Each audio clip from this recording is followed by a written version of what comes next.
have the FEU Lady Tamaraos booking their spot in the Final Four. After outmatching the US and Golden Tigers in Tyson. Sure na! So first, let's speak to Coach Manolo. Coach, congratulations. Siyempre, the job's not yet done, but big win for you against USC. Nakabawi rin. Nabanggit nyo rin before na ang target ng second round is to get back at those teams who beat you. Hindi lang sa nanalo kayo, pero Final Four na rin. Your thoughts? Napakasarap ng feeling kasi siyempre yung glory days ng FEU parang pilit namin binabalik at ngayon nandito na kami doon sa Final Four nga. Masaya pero hindi pa natatapos yung trabaho nandito na lang kami, hindi mangarap pa kami ng sobra-sobra pa. Additional question lang, Coach. You spoke about glory days. Grabe rin talaga yung rivalry ng FEU and USC dito pa na ilaro.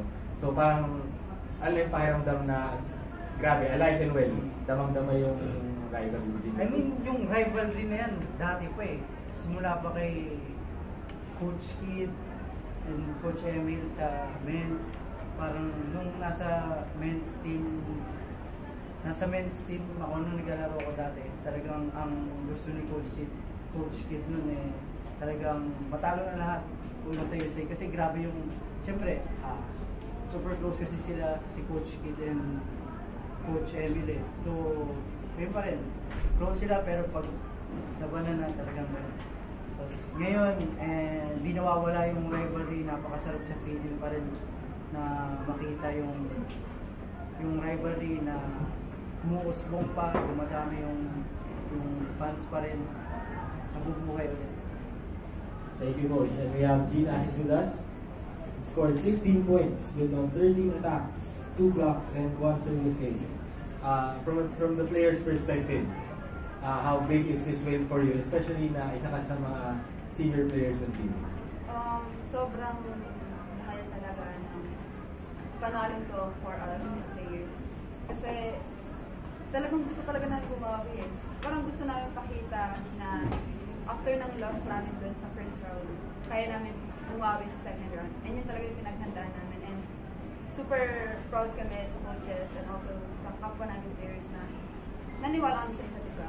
So yun, parang malaking bagay talaga itong pagkapanalo namin kasi pwede itong maging, yung win na to pwede itong magpasok sa amin sa Final Four. And yeah, yun nga, nangyari na. So, masaya. Additional question lang. Yung mga puntos mo, yung talagang nagpalayo, nagpag-in ba sa panalo to? Just take us through yung fifth set and yung moments na yun na ikaw na yung talagang pinupuntahan ni Dave. Ay, sobrang, siguro masarap sa akin parang masarap sa pakiramdam na pinagkakatiwalaan ako ng setter.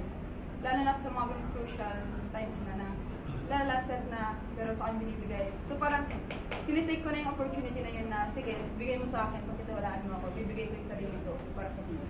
Parang, yeah, para sa team talaga lahat, hindi para sa sarili. Okay, thank you for that. And for